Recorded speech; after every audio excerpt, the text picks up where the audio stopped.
stage, and I'm going to be doing a conversation with Russell Simmons this morning. So USA Today recently named Russell Simmons one of the top 25 most influential people of the past 25 years. Business Week has called him the CEO of hip-hop. His groundbreaking vision and brand-building successes have influenced music, fashion, finance, television and film, as well as the face of modern philanthropy. From creating his seminal Def Jam recordings, where he helped to create a culture, a lifestyle, and a movement that would be accepted all over the world, to launching a first-of-its-kind, multi-platform men's fashion initiative and an online global community for empowering the hip-hop generation, Russell Simmons is recognized around the world for his influence and entrepreneurial approach to both business and philanthropy.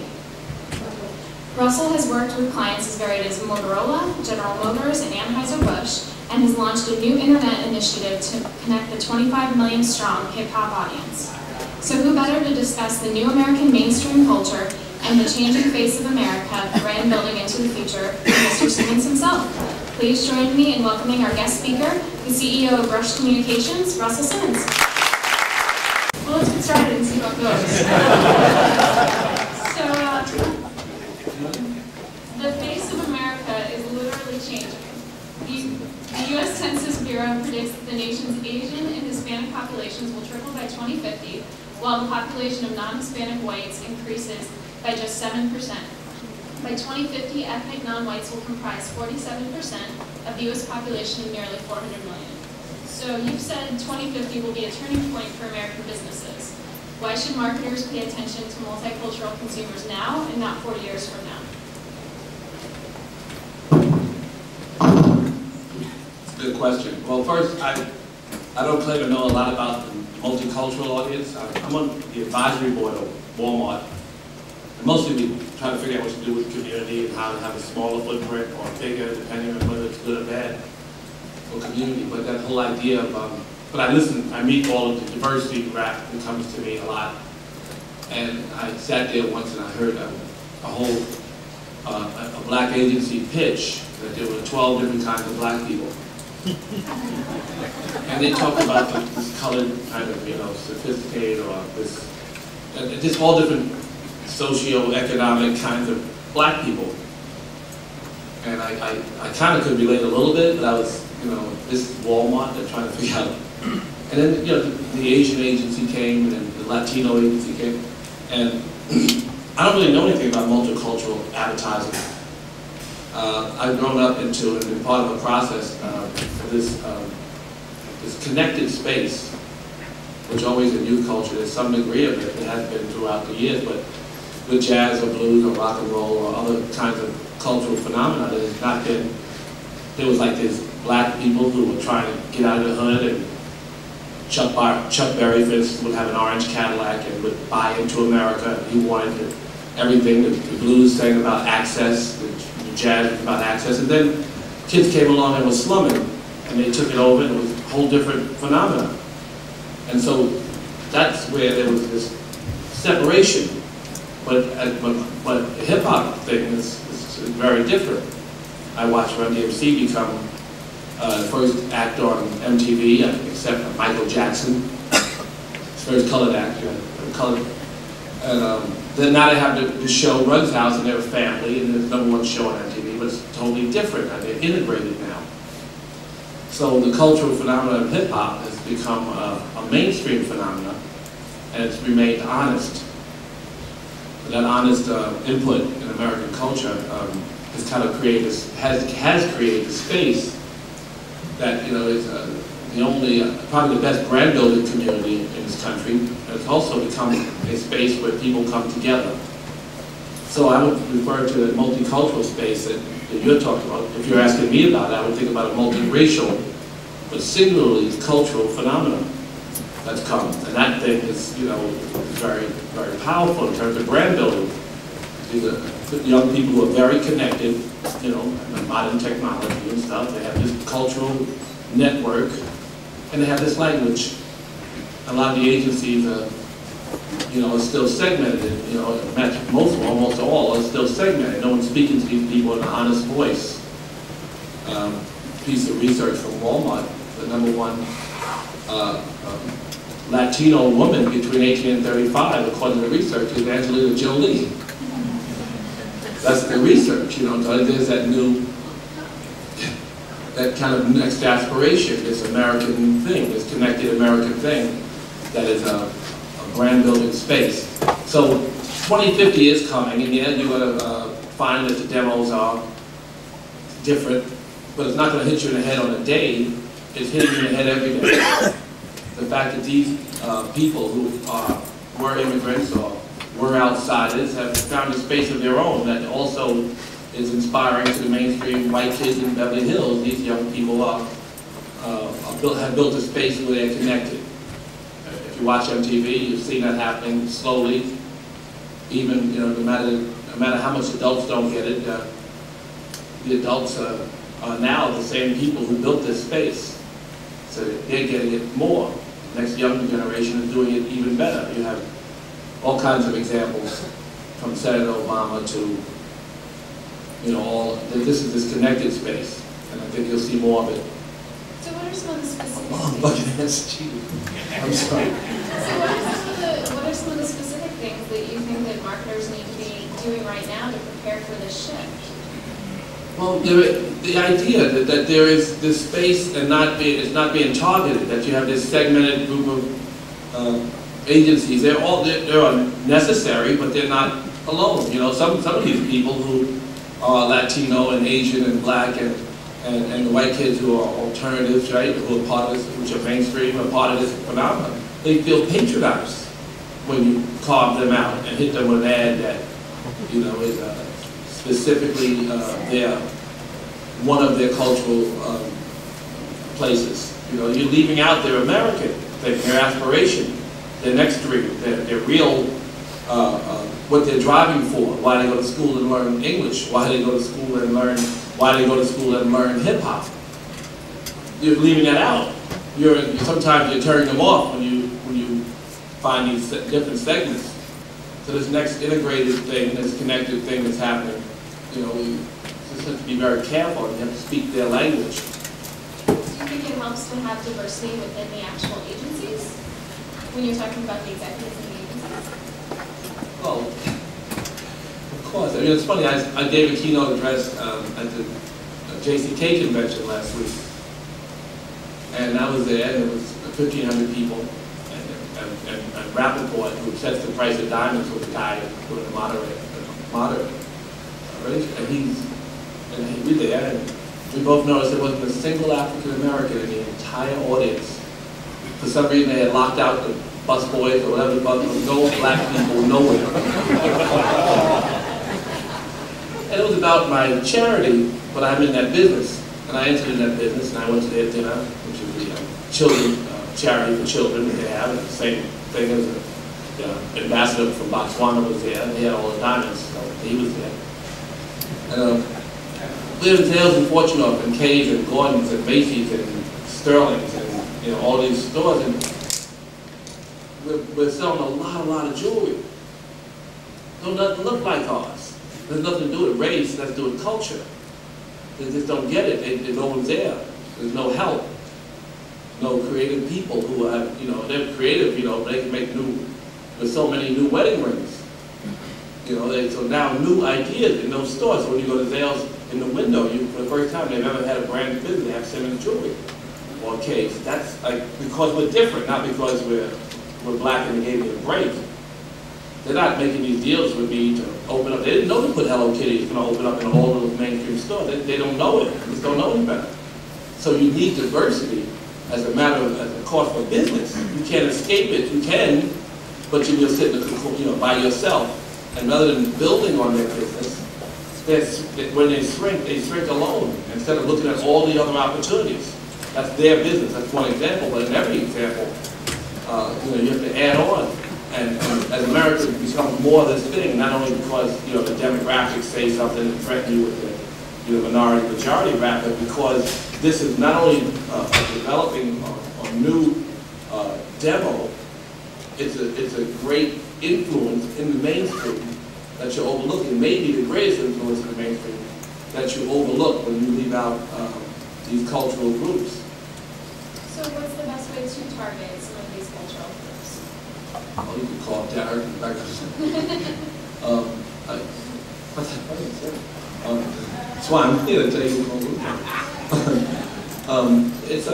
you have to find people who have authentic voices, who are honest and can create an emotional attachment between your brand and these people, not some short term, not some patronizing image, not some, you have the internet to tell you that you're fucked if you are. You have all kinds of technology that give you real examples of why you're not doing a good job or how you can do a better job. So these things are available to you. And these people who kind of have a better feeling, you want to try everything in the world, if these people are available to work for you, maybe recruiting, maybe some retention process you can come up with, some way to get these people involved in your businesses. So they're these people to you, but they're next door neighbors to your kids. Your kids know them, the kids have a relationship with them, MTV, and otherwise they are invested in what they're talking about, but you don't really have them working for you. So what companies do you think are doing a good job? What would be some companies that give you an example? Well, I would say that we're trying to do a good job or anybody else. I mean, what do you mean about which companies? Like which, in terms of their ads? In reaching that audience, that would be, someone that you can hold up and say, that's who you should model yourself after. I see a lot of cool things all the time, every day, inspiring.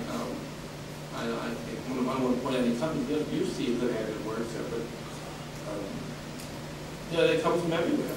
But do they have the expert? Do they do it consistently? I don't know who's doing it consistently. I see cool shit all the time. It's like I can't. Is consistency really key to having an authentic message?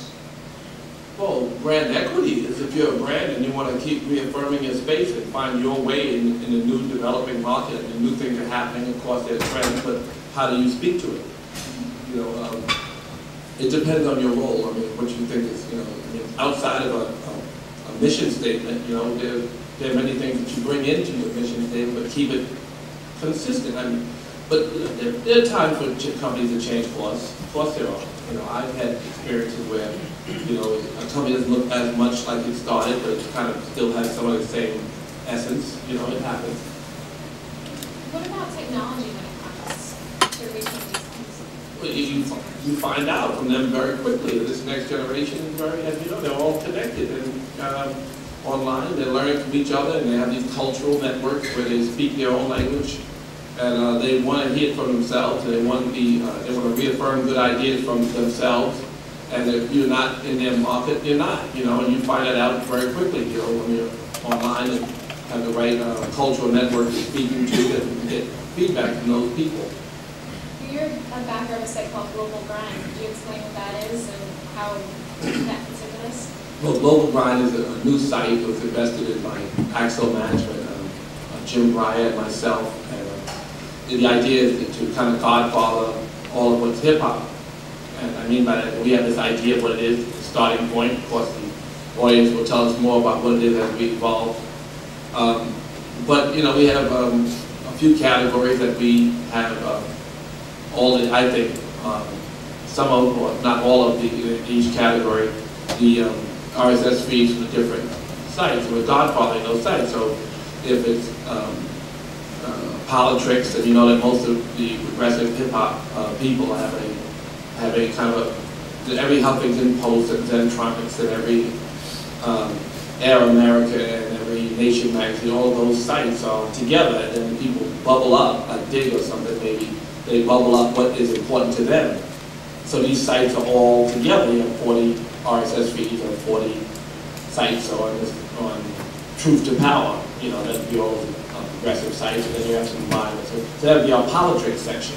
And you might have like a hip-hop section with every hip-hop site, and what's important to them in that category, they'll bubble up. But you can see, what the headlines of all the sites, right when you go to the politics section. So the global view, we have a global view. If you have gossip, you have 40 gossip sites, and you see it's slanted more urban. Now when you see a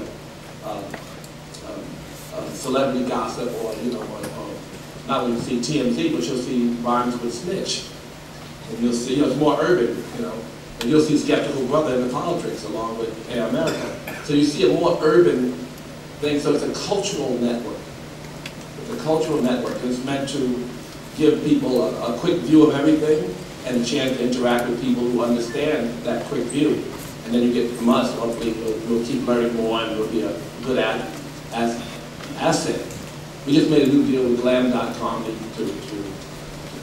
do kind of help other entrepreneurs, bloggers from hip hop all over. And we made another deal with Facebook, which is also, so these are new deals. And also there's some music deals in our music section that we're going to announce shortly. The reason I say that is because all these people are looking for a way to get into this cultural space, and our job will be the godfather of this space somehow.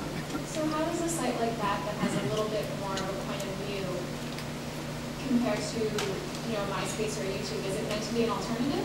Well, it has nothing to do with MySpace or YouTube. MySpace is, it's not an alternative. MySpace is MySpace. YouTube is YouTube.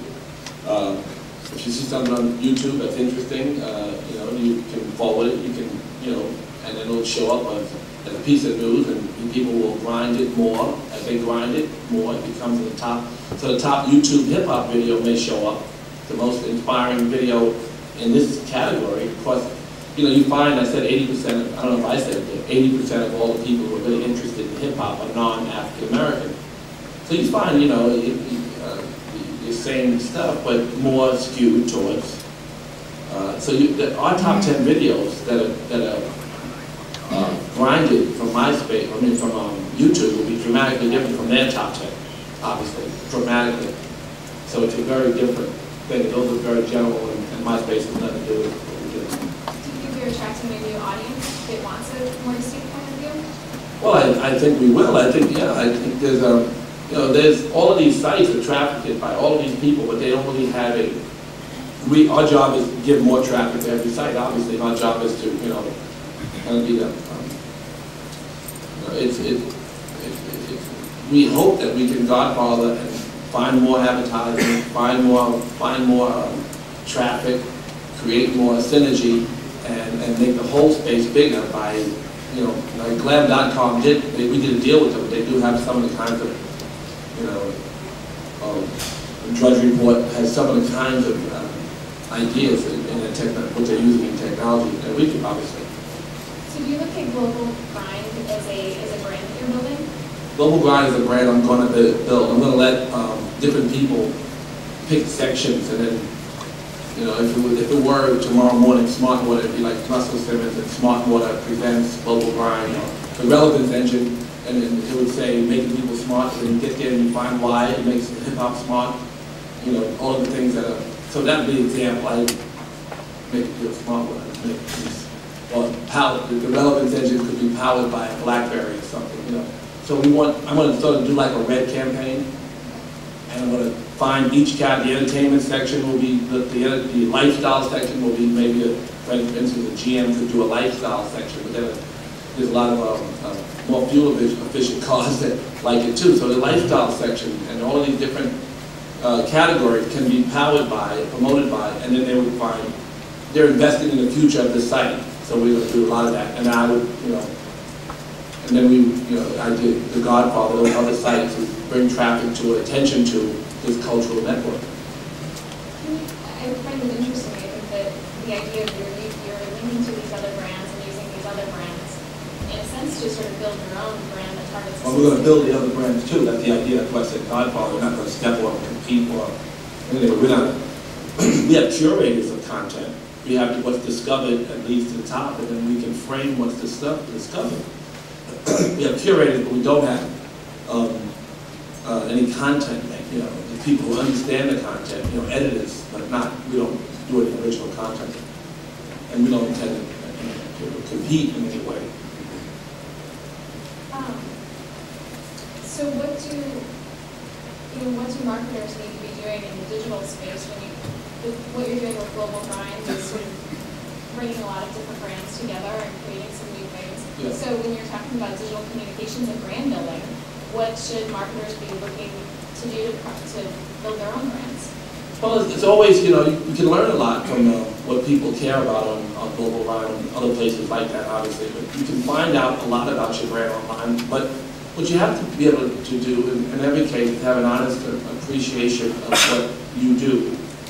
You have to figure out ways to make it new and refresh it and continue to build on your base. And you can't waver so much. All brands know it, but they forget it when the guy with the vision builds the brand and he walks away. Then the next people say, well, what will continue to build my brand? And they start to reach outside their mission, their core competency. And I can't stress this enough. I think everybody knows it. It's 101, brand equity. How do you protect it?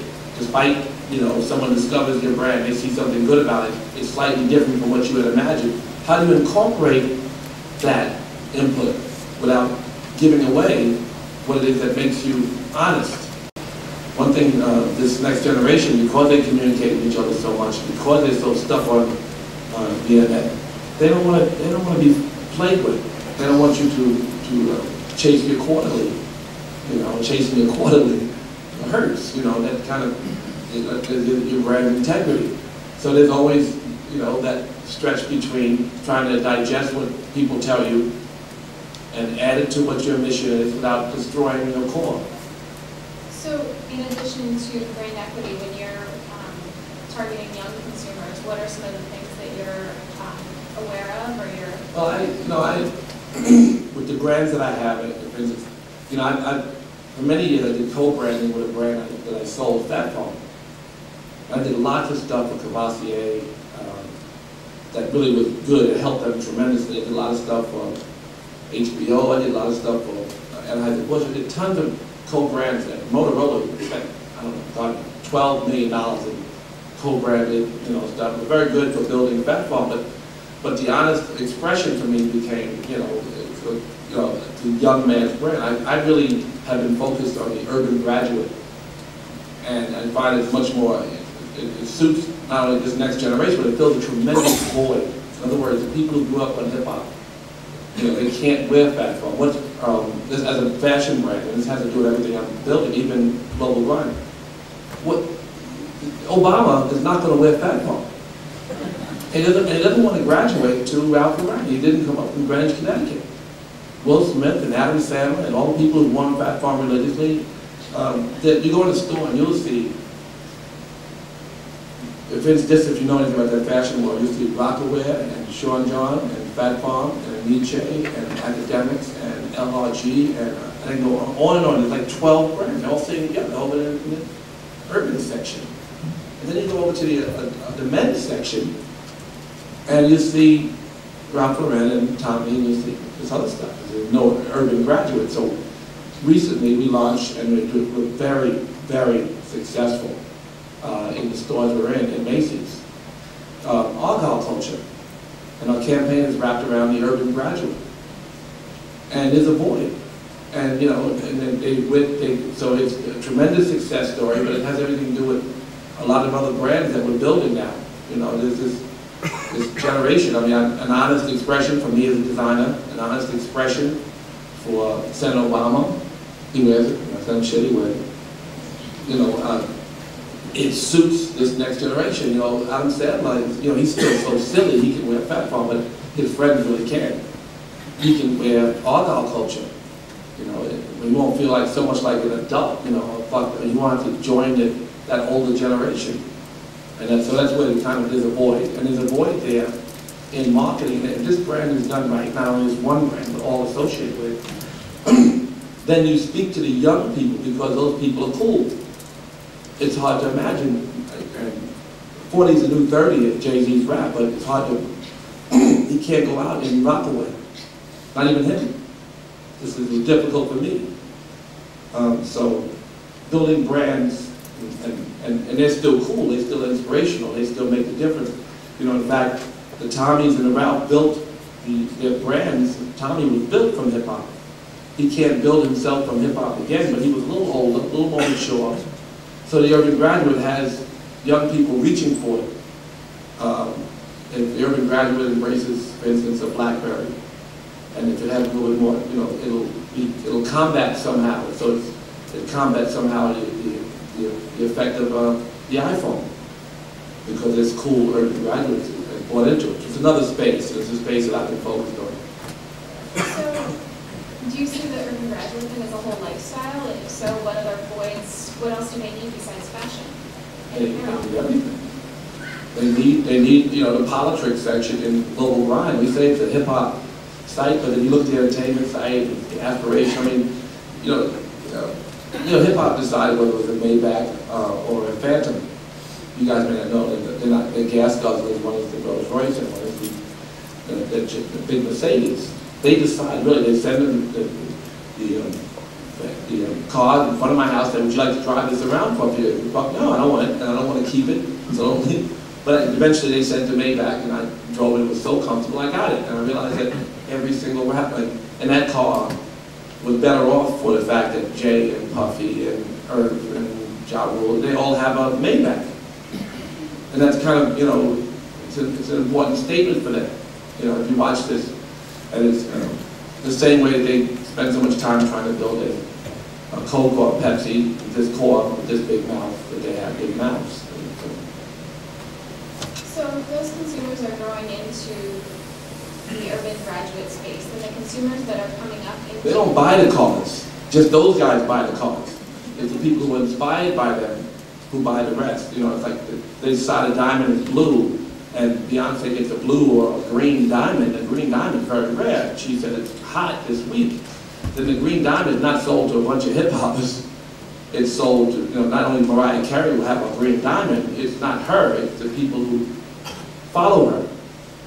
You know, the Vias knows that if Kimora likes a diamond, that diamond can spread much quicker than if, you know, some other Hollywood starlet likes it. A rap song about a green diamond is valuable, even if rappers are the only ones who can afford it in their community, in their core community. So what are the new trend makers coming up in that urban space? What does that consumer look like now? He looks, you know, he looks like everybody in America. You know, I said 80% of the people who are buying hip-hop music and are inspired by this cultural phenomenon are not African American. You know, this is Latino. The research also on Walmart on me was pretty good for young people who are Latino. They're inspired by this, you know, the aspiration, you know, this next America. People outside of and from everywhere are inspired by this next America. They're locked out too. They like the locked out rap. They see the rebellious rap, the rap that is, you know, points out the inconsistencies in our culture that they know exist, so they feel it. That authentic voice also again speaks to the kids in Beverly Hills. They understand it. You know, they're inspired by it. They're not all the white success stories are not slumming. Paris Hilton wants Hello Kitty, diamonds. We saw that Neiman Marcus. You know, it's a integrated cultural phenomenon, as I keep saying, but that's, so they look like a lot of people. So what do marketers specifically need to be doing to capitalize on that, and you know, where should they be directing their attentions? I think they should direct their attention to their efforts to promote diversity, to people who can pitch you that they speak and listen closely and intently, people who say they speak that language. Honest voices into that world. You know, there are cause-related things that you can do. I always prefer, you know, to do as much cause-related stuff as possible, but, you know, and it's lots of good examples of why it works. But things that really speak to the, you know, emotional attachment between you and this core that are honest and have a lasting and stable effect as opposed to some, you know, exploitative kind of message which comes out quite a bit when they discover that this audience is valuable. Try to get an honest expression, and that's going to come from your own diversity or the agency's understanding, because the agency's going to try to pitch you. I know these Latin American, these people. I know these black people. I can fix it with you and these Asians, don't worry. They're all going to say that. And not too many have got the guts to break outside that obvious trap. It's only a trap, you know, if you're living in a small Latino community and you're advertising to them and you want to make sure you speak their language, and you want to, you know, do things that speak, you know, but be careful when you're speaking to the big picture that all these segmented messages don't offend these cores that you're referring to, because their next generation wants to know why Angelina Jolie's in the ad, and, you know, are not, and they want to know why they're not included in this Next America. This is the first time that it really starts to exist, this melting pot that's really happening through hip hop. I mean, MTV is an integrated space. It's not like it was when I talked about early Run DMC. I mean, there were no people of color. They're all doing duets. There's no whitest pop star and the most gangster rapper seem like best friends, and they're making records together. And in reality, they see the connectivity that is natural in people. It's happening right now. This kind of consciousness is happening. This kind of race shift is happening. And older people can't see it, and it's here. And I think that's what we have to be able to speak an honest voice that speaks to this. As one of your voices, if not your only voice. It's happening here in this country. I wanted to talk about the philanthropy work a little bit as well. It seems like in the world today that tying brands to philanthropic causes is becoming, just an everyday occurrence, and it's something that you've been doing for a long time. So if you could just talk a little bit about the importance of philanthropy work when it comes to your brands. Well, there's a benefit for any one of us who learns to give. I mean, we're all born into a cycle of giving. This is just our personal experience and part of our evolution to this space that we're all searching for. This, I don't care, Christ consciousness, nirvana, whatever, samadhi. I mean, every religion has a space, we are connected, and we're all working towards that, and giving is the key to it. So that's a personal thing. But from a business standpoint, it's good to look at how you can do good and be good. I kind of do a lot of this work personally without expecting that it would benefit my business. But when you give me money, and if you give money to someone, you may be accountable. Maybe your advertising dollar is not as effective as your philanthropy dollar if you do the right thing, if you make the right choices, and if you can find something that's really good and does good, then that's a good place. And if you're running that department or it's part of your overall strategy, I try to make sure I get money from someone. And I run the Diamond Empowerment Fund, that's got to be the best reason why my jewelry business is growing. I can't imagine a better reason, because we've only advertised our philanthropy. And I said we were on fire. We've not been an ad outside of that yet. It doesn't start to, but we haven't. But the Rush Foundation and Underwrite Art Education, when we take money from someone, we make sure that they look big. If we get a GM car, that car has got to be made a big deal of. If we get GM support. When we're on the road at the Hip Hop Summit, if we get Chrysler financial support, and we're educating people about, we've been to 75 summits, we have thousands of kids that come up. We make sure that they get tremendous benefit. If Anheuser-Busch supports the summit, we make sure they have big parties that are advertised all over the radio, and they get tons of media impressions. We make sure with any of the work that we do that we get money. And so you can maybe make sure that some of the work you do, it's not that selfish as the person who has a job, to always look to connect to the audience that matters to you through your giving, and maybe you can allow for bigger or more giving. And you can do things that benefit your brand and benefit the planet. And that's this conscious business, and that business always in the long term promotes it. It's one of the things that promotes a more stable and lasting relationship with your consumer. Do you think that having philanthropic credibility is going to be key to building brands in the future? Well, it can be. There's all kinds of ways to build a brand. For me, it will always be center to my marketing strategies. I remember I built a sneaker, and you get $100 million in one SKU on one day in marketing on a week, or advertising a week if you had a good sales day, not advertising, on a market week. One SKU was kind of like the shell toe. It was called a Fat Classic. And the campaign was about equal high quality education and promoting the idea of teaching people the meaning, different meaning, but a meaning of repairing the past. And it actually resonated all in the suburbs everywhere, in every single place It was a cause-related campaign, totally, 100%. And the sneaker exploded, and that's one good example. I have other examples, many. And no one ever sold sneakers, so we broke our mold. Besides Nike and Reebok, and a few of the major brands, no one sells sneakers, ever. But we had this huge success, hundreds of millions of dollars we did over a period of a few years. And it was all because of a cause-related creative campaign. So I believe it's good. You know, my jewelry company is exploding. It is because of a cause-related campaign. We have a school in Africa. We had $8 million in gifts that went to this free school where, and this bracelet is the example of it. You know, every celebrity is wearing it, and it's about Africa and about higher education. This bracelet is in Vales and Fortune, up in K's and Gordon and Macy's and Sterling's, and it's bracelets everywhere. But it's for that school. And it's part of Simmons Jewelry, but Simmons Jewelry has exploded in, you know, in every other kind of, you know, steel jewelry and other jewelries. It's the only campaign that exploded that company.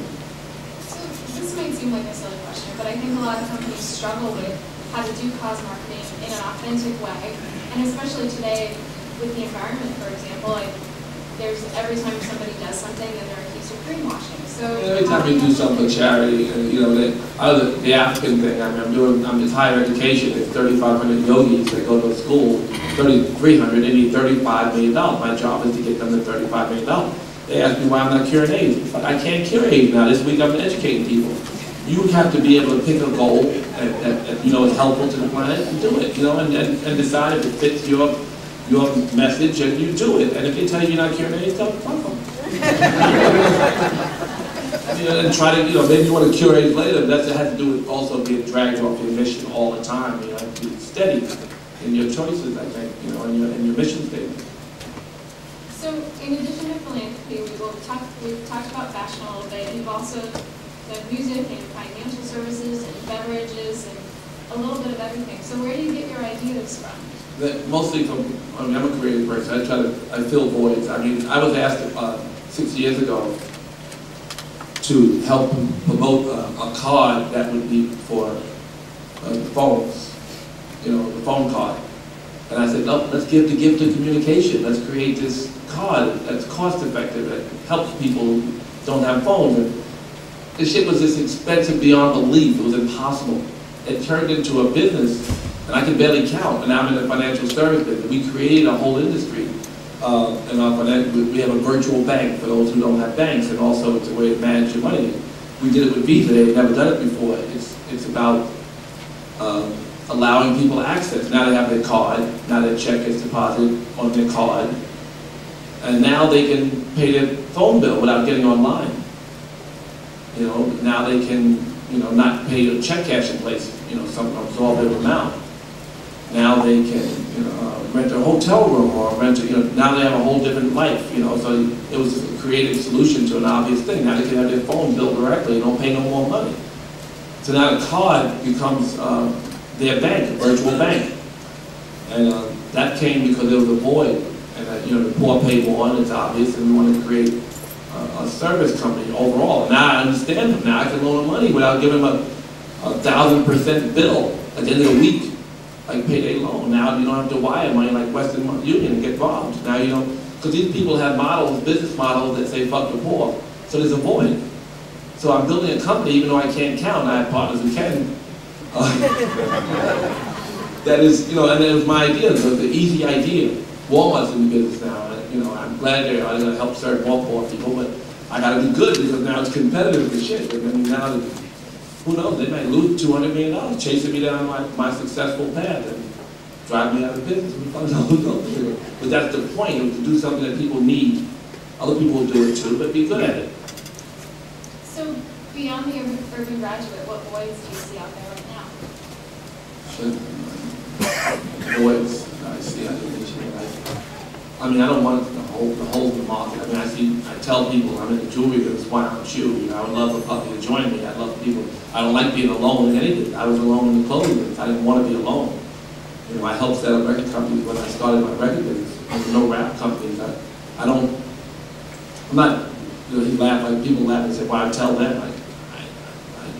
I don't know. If I knew anymore, I'd be in them, but these are the ones I know about. There's more, I think, about it. There's lots of voids, you know, the thing we're doing for Africa. I'm the foundation, the chairman for the Foundation for Ethnic Understanding. That's a business and Muslim-Jewish dialogue. There's not enough of that.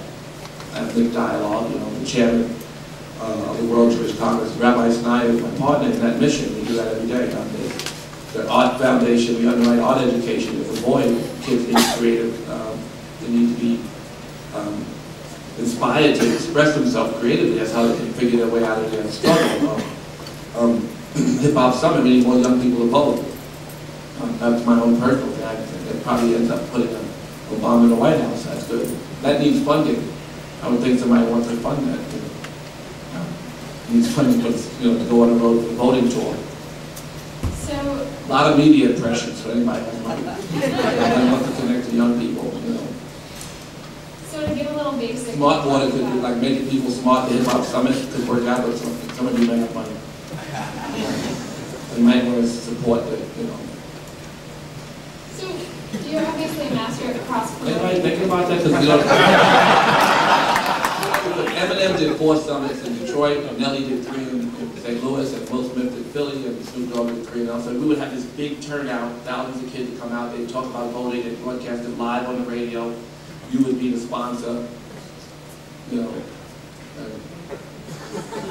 And we'll do a lot of interactive stuff with Global Grind and other places to really make it interactive as well. Oh, I fund you. I thought you were going to say. So, seriously though, with cross-promoting, do you feel like that's essential to brand building and building? I think for us, synergy is important. I mean, I try to keep a mission that means I'm helping, you know, people, that it's good for people. And that's really good. Some of the work I do is not just selfish stuff. So that's for me. I try to tie them all together at one mission that's somehow helpful. You know, I've convinced myself that all I'm doing is. If you had any advice to offer on just the basics of brand building beyond cross-promoting, what would be your advice? Honesty is the thing that I think anybody knows is core, and consistency. You know, there's so many voids in the market, and there's so few things being done in any market that there's so much left open. And, you know, consistent, you know, vision, you know, one vision, and the imagination is, the great yogi who says the imagination is God, and then he says hard work and resilience and faith, anything is, and if you're really like connected, then it would happen instantly, it would be a bunch of miracles promoted, right? But most of us have to work on our mission, and then we have to be resilient and steadfast and all that, so consistency. But that's for entrepreneurs to remember that your idea is not going to bubble overnight. But that's brand building. Brand building is about finding a space. There are some experts who just like to buy other people's ideas and make them happen, and they're smart at certain other things. But just in terms of a creative entrepreneur, he finds a space that people need, you know, to fill that void, and then he goes to work. Hopefully, he doesn't make all the same mistakes other people who are similar to him made. They're kind of smart enough. You mentioned earlier, you mentioned talent as being, you mentioned talent and finding talent, and obviously talent is key to building a successful brand, so where are you finding talent to help build your brands? You know, I think that most of my best executives have been interns that have come into their own over a period of time. So, and people who really love your mission or part of your thinking, or really educate on what it is that you care about, and so it takes time, and